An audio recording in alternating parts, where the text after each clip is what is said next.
2 weeks after heavy rains caused extensive damage in eastern and southern parishes, residents are being warned to prepare for the after effects. That warning from Health Minister Dr. Christopher Tufton this evening, as the mosquito population is already on the increase. TVJ's Krista Campbell explains.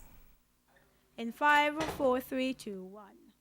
Flood waters have receded and residents are trying to pick up the pieces. But in the midst of their rebuilding, another warning.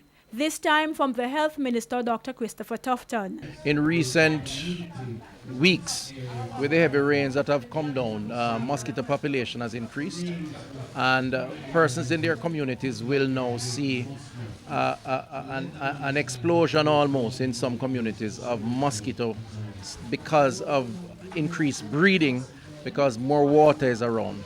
But he says he's not too worried about any disease outbreak just yet. There is an increased risk from the rains. There always is.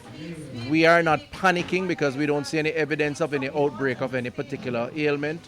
At the same time, we know it's a nuisance at least to have mosquitoes around, and we're doing what we can do and will do over the next coming weeks and months to try and deal with it. That includes assessments and increased fogging in vulnerable areas.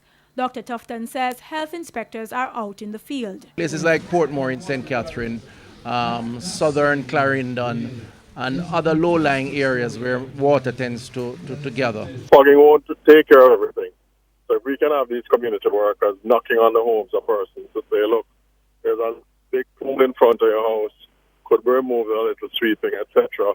Or we notice some old tires in the back of your yard collected a lot of water with the recent rain. We'll show you what to do, and so on.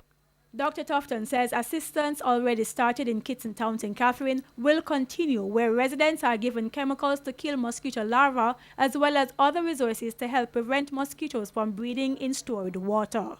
Krista Campbell, TVJ News.